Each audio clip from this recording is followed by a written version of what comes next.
Boa noite a todos. Sejam todos sempre muito bem-vindos. Agradeço sempre a presença de todos, mesmo com essa chuva, esse temporal que caiu. A gente que está aqui sabe a importância de estar numa casa espírita, né? Quando a gente entra, o acolhimento, a palestra, né? As reflexões, o tratamento. Então é sempre muito bom estar aqui com vocês. Quero agradecer já também, como sempre, pelas doações, pelas contribuições aos trabalhos assistenciais da casa, em especial hoje o nosso bazar de pães, bolos e doces. É uma forma que a casa tem de angariar os fundos necessários para que a gente possa manter a casa aberta, né, com todos os trabalhos que a gente realiza. E rapidamente aqui, né, para não alongar muito, eu apenas queria trazer uma reflexão que a semana toda eu venho pensando sobre isso, e acho que é importante compartilhar, que nenhum de nós aqui menospreze a sua importância ou diminua a sua importância nesta encarnação. Às vezes a gente pode pensar que está fazendo muito pouco ou quase nada, ou diante das grandes obras e dos grandes feitos a gente talvez não esteja fazendo nada. Mas o Livro dos Espíritos é muito claro na sua pergunta 132 e 133, quando trata sobre a questão da reencarnação, que todos nós aqui estamos concorrendo aos planos de Deus na sua obra. Cada um de nós. Às vezes, o trabalho que a gente realiza está ligado muitas vezes ao auxílio ao próximo. Às vezes, o que você está fazendo é sustentar e manter aquele irmão, o cônjuge, muitas vezes, dando força para que ele siga adiante. Às vezes, cuidando e orientando um filho que é um espírito que já vem dificuldade de outras encarnações, e através do seu amor e dedicação ele está ali se firmando no caminho reto. Todos nós desempenhamos um papel importantíssimo nos planos de Deus. Embora no momento nós talvez não vejamos ainda qual é o plano e o porquê, mas tenhamos a certeza de que se recebemos a bênção da reencarnação, a oportunidade de estarmos aqui, é por merecimento e principalmente pelo amor que Deus tem por cada um de nós, dando a oportunidade do crescimento e da evolução. Então tenhamos a certeza de que estamos aqui e realizando sim um plano de Deus dentro de toda a criação e de desenvolvimento, tá bom? Então convido a todos que a gente feche os olhos neste momento.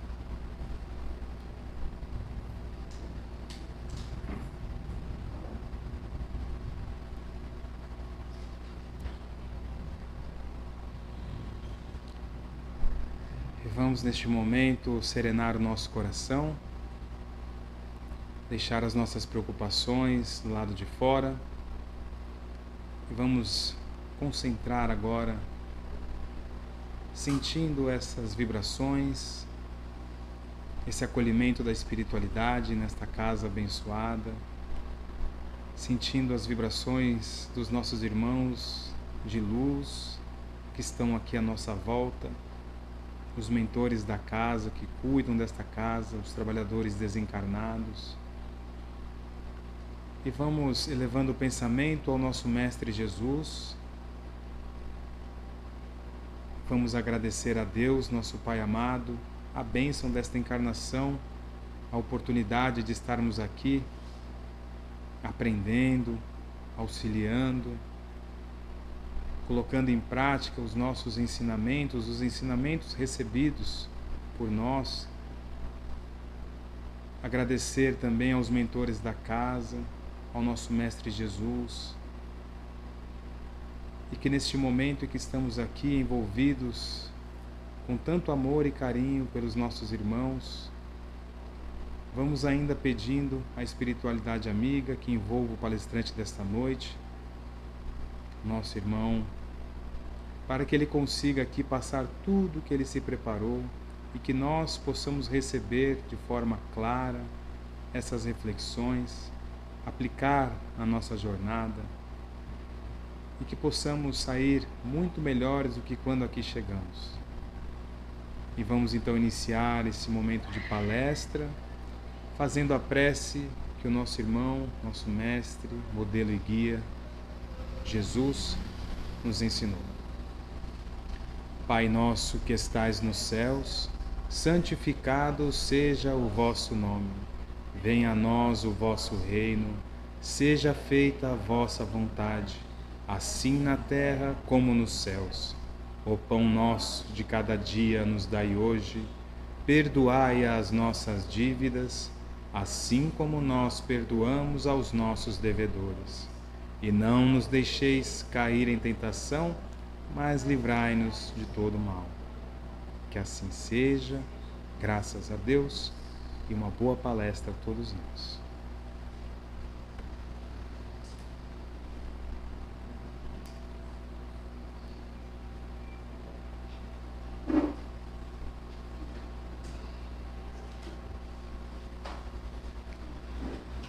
Boa noite. Todo mundo ouve? Levanta a mão quem não me ouviu. Todo mundo ouviu, tá vendo? Beleza. Sejamos todos bem-vindos mais uma vez a essa casa de trabalho, de oração, oportunidade que temos para conhecer um pouquinho mais do Evangelho do Cristo, as explicações dos espirituais superiores que trabalharam com Kardec na obra da codificação espírita, e assim tentar colocar em prática o conhecimento que a gente adquire, tá certo? Esse é o objetivo, colocar em prática. O tema que nos traz aqui esta noite, nós encontramos no Evangelho segundo o Espiritismo, no capítulo 6º, o Cristo Consolador, cujo título é O Consolador Prometido. Então é sobre isso que iremos falar esta noite. Vamos lembrar, no tempo que Jesus estava conosco, a Palestina, a região onde Jesus habitava, especialmente Galiléia, a Palestina estava dominada pelo Império Romano. Era subjugada pelas forças do Império Romano. Então, os hebreus, ou os judeus da época, não tinham uma vida fácil, porque era um povo subjugado. A gente sabe que pagavam impostos, esses impostos não retornavam para eles de forma alguma, era apenas para custear os benefícios de Roma, em Roma, para os romanos. Então o povo vivia, muito obrigado, o povo vivia numa situação muito difícil. Porém, Jesus, exemplificando o amor de Deus por nós, trazendo a sua lei de amor, durante todo o período messiânico, Jesus amparou, acolheu, consolou, auxiliou a todos, indistintamente. Fossem pessoas de bem ou consideradas socialmente pessoas não muito bem, ele não fazia diferença. Escravos, pobres, doentes, cegos, coxos, leprosos, não importava. Além dos benefícios de cura que ele proporcionava, o tempo todo Jesus exerceu seu messianato para nos auxiliar. Quando eu digo nos auxiliar, é que possivelmente alguns de nós, ou muitos de nós, estivéssemos lá naquela época, mas se não estávamos, os ensinamentos do Cristo são para nós hoje fonte de extremo valor para o nosso aprendizado, para a nossa vida cotidiana. Então Jesus falava à humanidade, ensinava e acolhia a toda a humanidade da época. Muito bem, esse período que eu estou me referindo, a história nos aponta um período de aproximadamente 3 anos de messianato, onde ele foi exercer a tarefa messiânica dele. Nesse período, principalmente os 12 discípulos mais próximos ficaram muito, mas muito ligados ao Cristo. E Jesus, pressentindo o momento dele retornar ao mundo espiritual, ele começa a anunciar devagar que ele partiria, que ele voltaria. Então nós encontramos no Evangelho de João algumas citações quando ele diz: eu vou ao meu Pai, eu vou de volta para o Pai. Quando ele conversa com os apóstolos, os discípulos mais próximos, e diz: eu vou, por enquanto vocês não podem ir para onde eu vou, mas eu vou preparar, depois vocês vão. Então ele vai anunciando isso, até que chega num episódio que muitos conhecem, onde acontece a última ceia. Para alguns de nós é conhecido como a Santa Ceia. Mas é a última oportunidade em que Jesus, reunido com seus apóstolos, aproveita para passar seus últimos ensinamentos e dar o comunicado final. Então é esse trecho que nós destacamos do Evangelho de João, quando ele diz para os discípulos: se me amais, guardai os meus mandamentos, e eu rogarei a meu Pai, e ele vos enviará outro Consolador, a fim de que fique eternamente convosco. O Espírito de verdade, que o mundo não pode receber, porque não o vê e absolutamente não o conhece. Mas quanto a vós, conhecê-lo-eis, porque ficará convosco e estará em vós. Porém, o Consolador, que é o Santo Espírito, que meu Pai enviará em meu nome, vos ensinará todas as coisas e vos fará recordar de tudo o que eu vos tenho dito. É um trecho longo, mas a gente precisa estar atento para observar e analisar a fala do Cristo. Ele diz que não vai nos deixar desamparados, que ele vai pedir ao Pai que nos mande um outro Consolador. E dirigindo-se aos discípulos, ele põe uma condição: se me amais. Então observa que Jesus coloca sempre à frente de toda e qualquer atitude o amor. Porque o amor é a força que movimenta em direção ao bem. É por amor que a gente muda, é por amor que a gente faz algo bom. Quando feito por interesse, não é algo tão bom. Mas quando entendemos a grandiosidade daquilo que precisa ser feito e fazemos, estamos baseados no sentimento de amor. E foi esse sentimento de amor ao Cristo que fez com que os discípulos, apesar de todas as contrariedades da época, todas as adversidades, levassem adiante a mensagem da Boa Nova. E se vocês pesquisarem e conhecerem a vida dos discípulos, não foi fácil. Ninguém teve vida boa. Todos padeceram muito para poder levar adiante a mensagem do Cristo. Mas ele diz: meu Pai enviará um outro Consolador, que fique eternamente. Ora, vejam, dentro da doutrina espírita, nós conhecemos as 3 revelações divinas.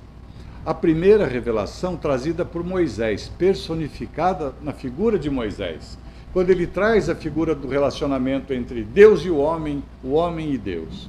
Então a relação era direta, do tipo: faça isso ou não faça isso, faça aquilo, porque senão Deus gosta, não gosta, ou castiga, ou pune, ou coisa igual. Então era aquele temor a Deus. Essa é a mensagem da primeira revelação.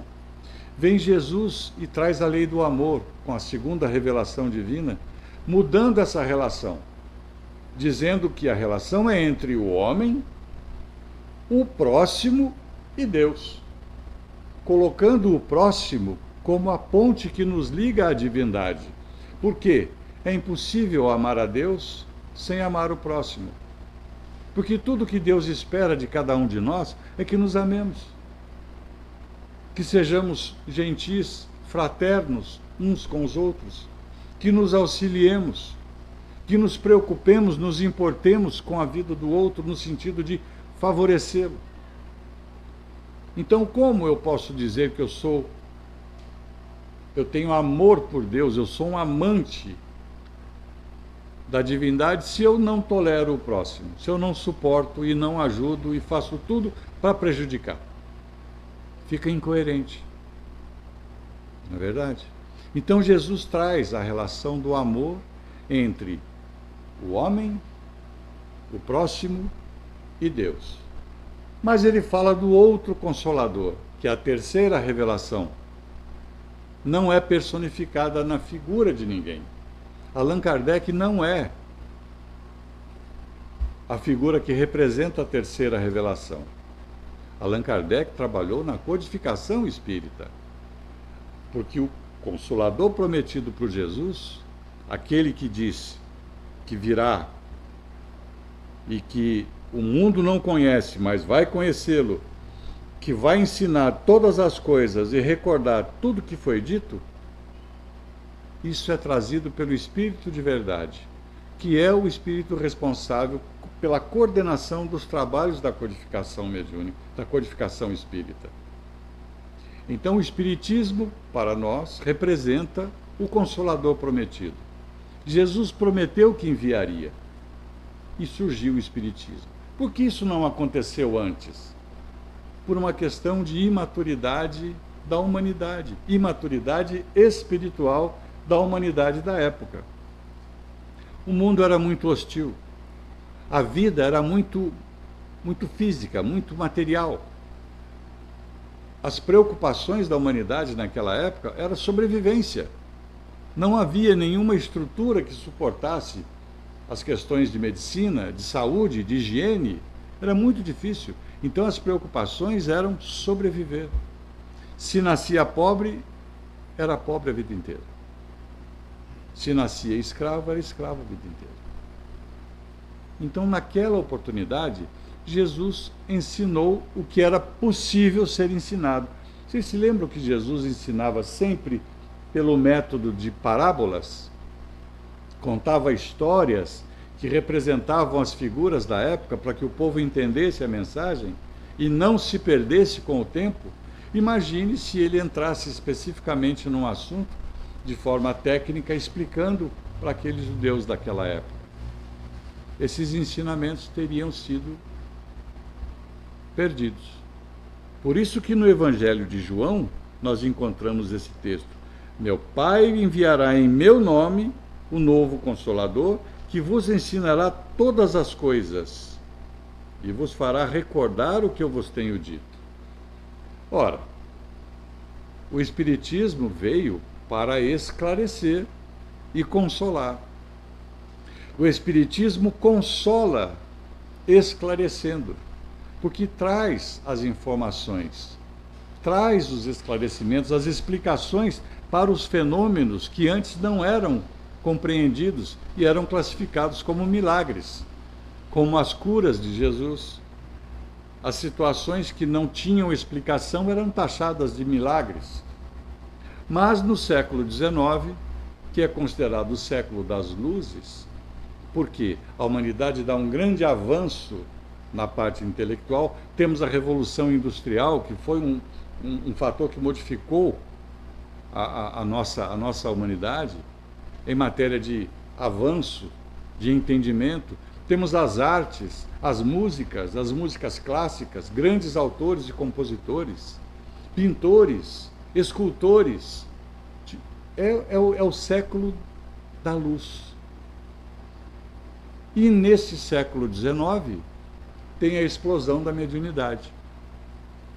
Porque muitos que tinham a potencialidade mediúnica têm manifestações. E daí nasce o Espiritismo. Vocês se lembram que o Espiritismo nasceu pelo estudo de Kardec, observando o fenômeno das mesas girantes, que era tido como um entretenimento na Europa naquela época, especialmente na França. Então ele vai pesquisando e descobre que se faz uma pergunta inteligente e a resposta que vem de uma mesa é uma resposta inteligente, é porque existe uma causa inteligente acionando aquele instrumento chamado mesa. Daí nasce o Espiritismo. Mas o Espiritismo traz a ciência espírita, que explica os fenômenos, porque a ciência explica tudo. A ciência existe para comprovar os fatos.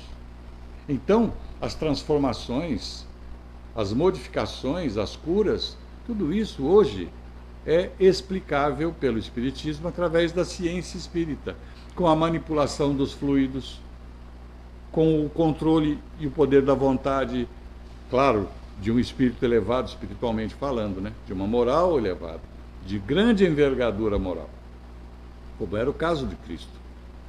Então a ciência espírita traz as explicações, mas em paralelo vem a filosofia espírita, porque a filosofia é a mãe das ciências, porque a filosofia tudo questiona, ela nos traz as respostas de onde viemos, por que estamos aqui, o que viemos fazer aqui, como devemos fazer o que viemos fazer, ou o que devemos fazer, para onde iremos, para onde vamos, como será, como não será.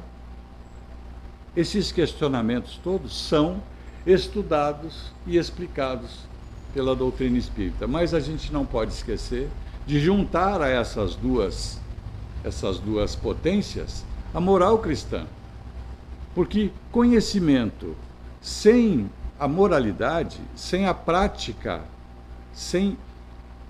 cristã, não tem utilidade para a gente. Não basta conhecermos a vida do Cristo, saber de ponto a ponto o que fez e o que não fez, onde esteve no seu período de adolescência, se foi com os essênios, se foi para a Índia, se foi para... Não importa. Se eu guardo este conhecimento e não aplico os ensinamentos do Cristo. Então a moral cristã é que une a ciência e a filosofia espírita e nos apresenta na forma do Espiritismo, da doutrina espírita. Muito bem. Jesus promete então esse outro Consolador, por quê? Vai explicar aquilo que eu disse. Ora, por que haveria necessidade de explicar o que Jesus disse? É porque ou foi esquecido, ou foi mal interpretado, ou propositadamente deturpado, alterado. E nós sabemos, estudando a história das religiões, o quanto o chamado cristianismo foi modificado atendendo interesses religiosos. Quantas situações foram abolidas, incluídas. E até o dia de hoje, gente. Até o dia de hoje. Há pouco tempo atrás eu tomei conhecimento de uma Bíblia, onde na Bíblia está escrito lá, cuidado com os espíritas. Gente, a Bíblia é de quantos mil anos antes de Cristo? O Espiritismo nasceu no século XIX. Em 1857 surgiu e foi codificado em 1857. Mas está lá na Bíblia, cuidado com os espíritas. Por quê? Porque é um livro que é impresso numa gráfica e tem um texto que você apresenta.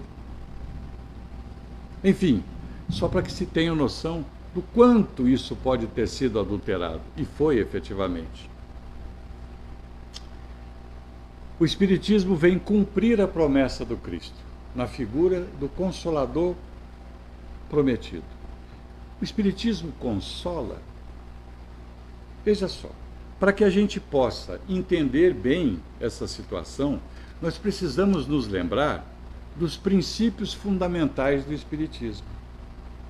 Porque toda doutrina é baseada em princípios. Então nós temos o princípio da existência de Deus. Se não acreditamos em Deus, não dá para dizer que é espírita. Então, a existência de Deus, a soberania de Deus, não na condição de um rei, um senhor barbudo sentado num trono, coordenando e julgando nossas ações. Não isso. Mas Deus, o Criador, a inteligência suprema, Criador de todo o universo, de todos os seres. Uma figura não humana. Nós temos a tendência de humanizar Deus. E para que seja Deus, ele tem que ter cabelo branco, que é para simbolizar a sabedoria, a experiência. Mas isso é uma busca da sociedade na tentativa de humanizar uma figura que não é bem entendida. O Espiritismo vem nos trazer claramente, na questão número 1 do Livro dos Espíritos, Kardec pergunta: o que é Deus? Não quem é Deus. A inteligência suprema do universo. Causa primária de todas as coisas. Esse é Deus. Então o Espiritismo traz a comunicabilidade entre os planos. O Espiritismo nos apresenta como se dá o fenômeno mediúnico da comunicação entre encarnados e desencarnados. Nos ajuda a entender e desenvolver essa potencialidade àqueles que têm. Desenvolver a potencialidade da mediunidade com Jesus, da forma como se deve ser. Porque médium não é espírita, não precisa ser espírita. Existem médiuns de todas as religiões, de todas as idades, todas as cores, todas as classes, todos os setores da vida. E desde que o mundo é mundo, não é agora não. Não é depois do Espiritismo. Mas o Espiritismo nos explica, nos orienta e nos mostra como trabalhar e desenvolver essa mediunidade com Jesus. A mediunidade cristã, a mediunidade de auxílio ao próximo. Mediunidade não é um dom. Mediunidade é uma ferramenta de trabalho no bem comum. E bem comum é o que atinge o benefício do outro, não apenas o meu benefício, não apenas o benefício de cada um individualmente. O Espiritismo nos apresenta a lei de causa e efeito, onde nos diz que a semeadura é livre, mas a colheita é obrigatória. E reparem uma coisa, eu ouvi uma frase há poucos dias que diz assim: na semeadura todos nós estamos felizes, estamos sorrindo.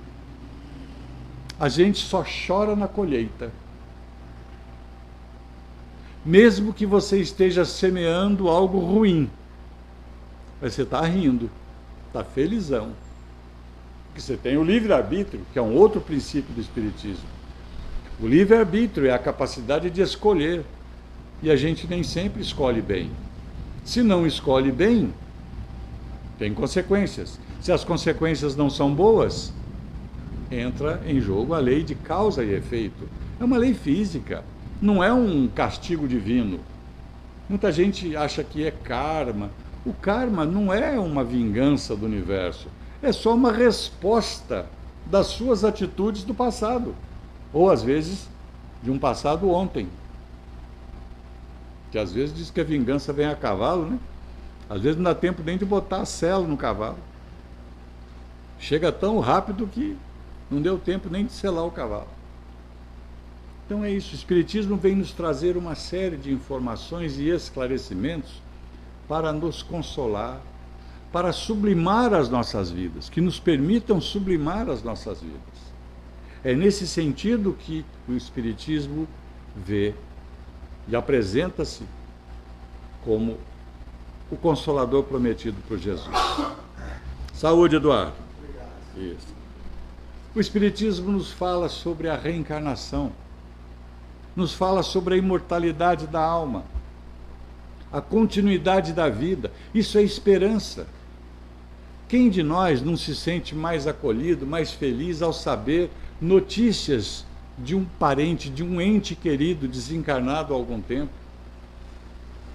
Um pai, uma mãe, um filho, uma filha. Quem de nós não gostaria de receber notícias? É através do Espiritismo que vem esse consolo, que vem esse esclarecimento, essa explicação. Por isso é o Consolador prometido. E acima de tudo, a doutrina espírita nos ensina que nós fomos criados por Deus numa condição de simplicidade e de ignorância. Simplicidade fala por si só. Ignorância não é no sentido de seres ignorantes, mal educados, mal comportados. Ignorantes no sentido de ignorar, de desconhecer as leis da vida. E é graças ao Instituto da Reencarnação que nós vamos aprendendo de existência em existência a tornar a nossa vida melhor. Até, e acreditem, quem acredita aqui que só se vive uma vez? Quem acredita? A vida é uma só. Eu acredito. A vida é uma só. A vida é uma só. Porque a partir do momento que fomos criados, nós não deixamos de viver. Nós passamos um período de existência no corpo físico e um período da continuidade da existência fora do corpo físico. Quando nós estamos no mundo espiritual, estamos na erraticidade, nos preparando para a próxima vinda. A vida não houve interrupção, não tem interrupção, por isso a vida é uma só. E só se vive uma vez, só que essa vez não acaba. Então o que se faz na semeadura, se colhe na colheita, que pode ser breve ou tardia. Mas o Espiritismo nos diz que fomos criados simples e ignorantes para sermos plenos, para sermos espíritos puros, para sermos anjos. Acredite, o Eduardo um dia será um anjo. Acredite.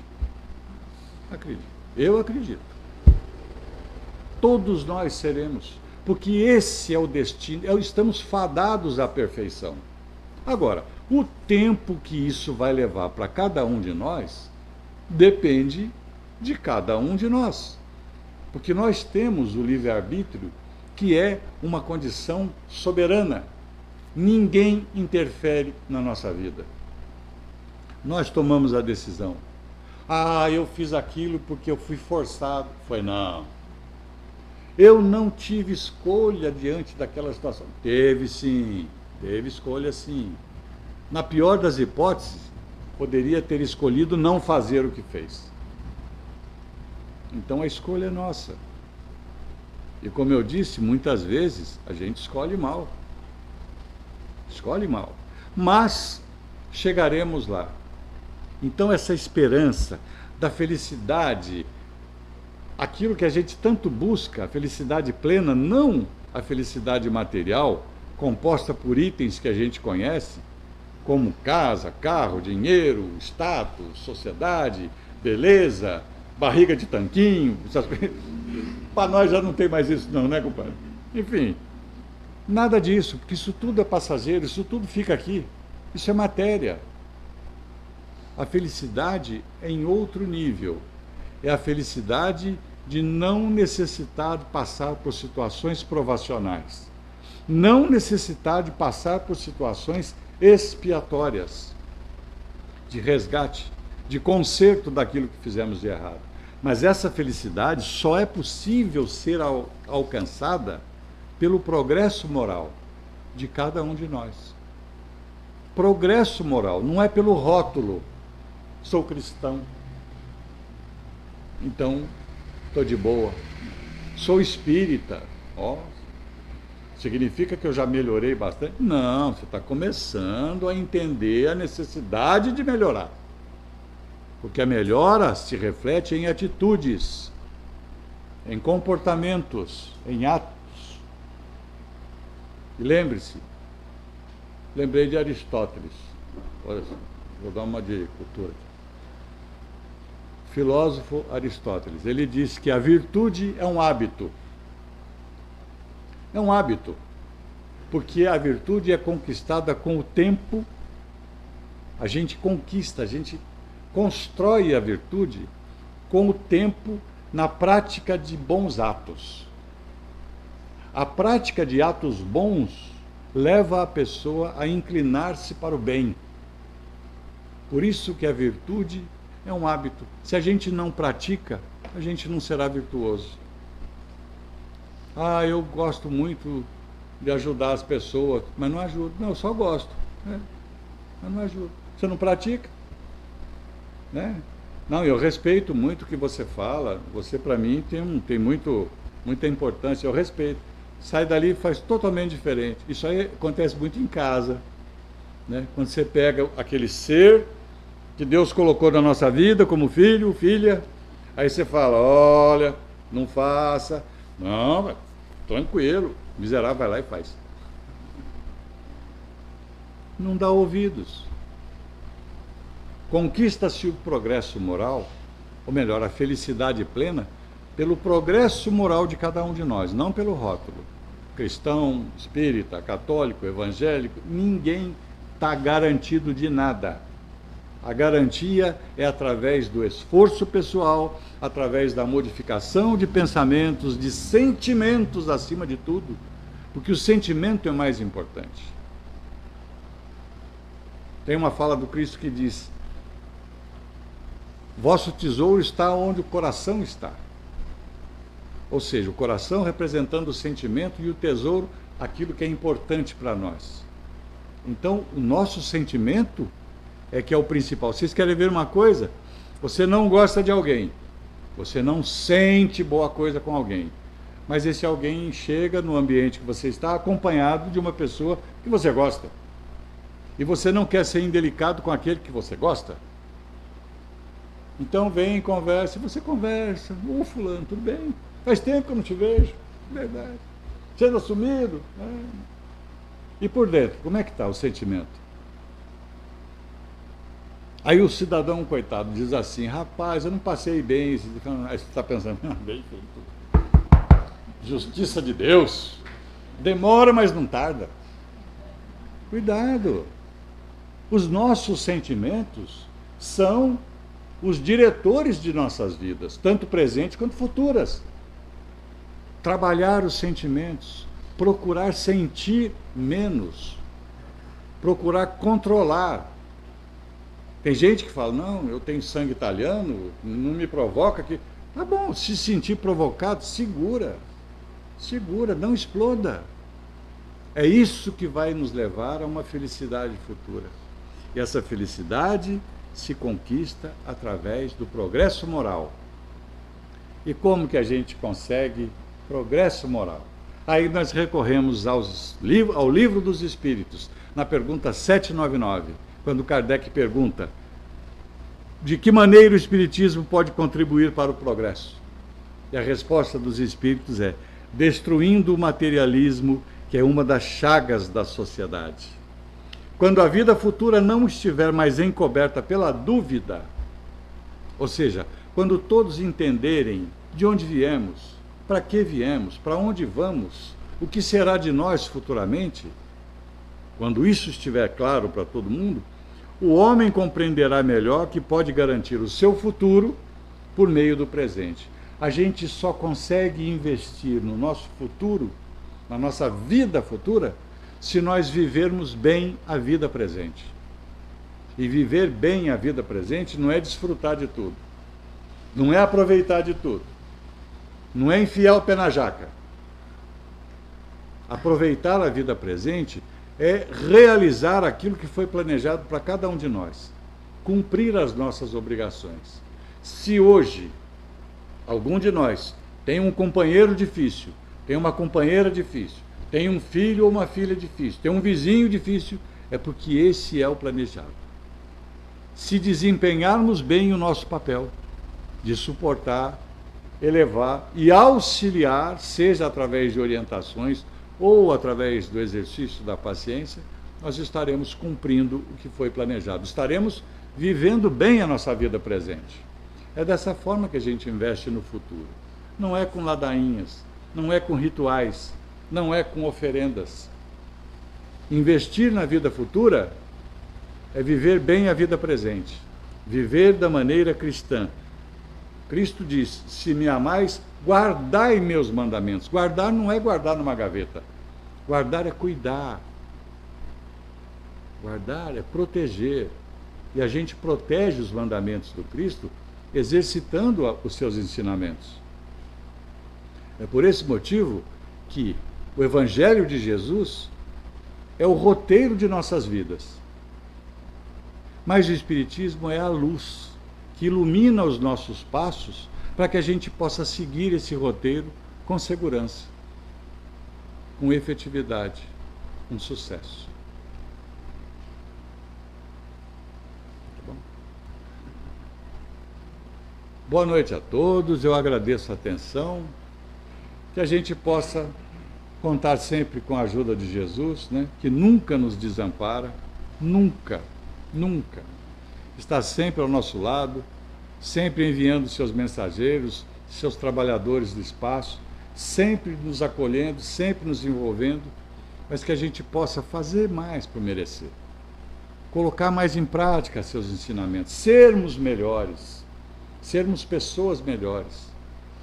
Toda reencarnação, eu já disse isso nessa casa, toda reencarnação foi programada para ser bem-sucedida. A gente reencarna para ter sucesso. Mas o sucesso não é na mídia, não é no Instagram. É ter sucesso na realização daquilo que devemos cumprir. Cumprir o nosso papel. Que Jesus nos abençoe a todos. Tenhamos uma boa semana. Obrigado.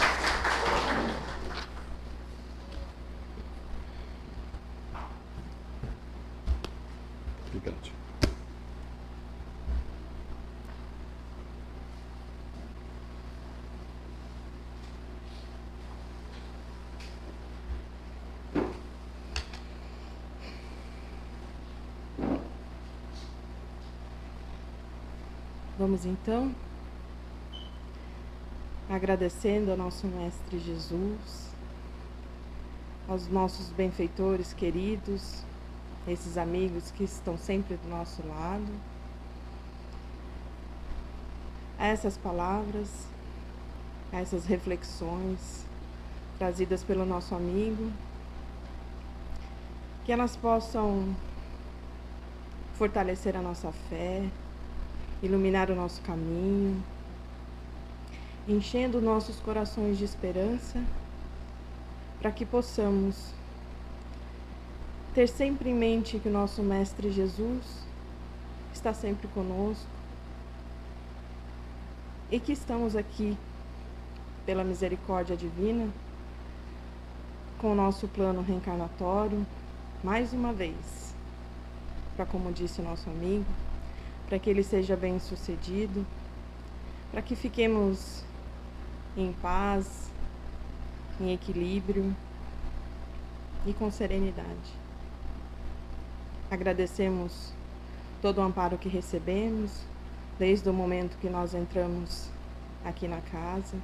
Estamos sendo cuidados por esses amigos queridos e que possamos levar conosco tudo isso que nós recebemos. Esse amor, esse amparo, esse carinho, e compartilhar com aqueles que nos esperam, e sempre lembrar daqueles que necessitam também da mensagem de Jesus, para que fortaleça a sua fé, a sua esperança, o seu propósito na vida. Que o nosso Mestre Jesus nos abençoe, nos proteja, e que assim seja, Pai. Graças a Deus.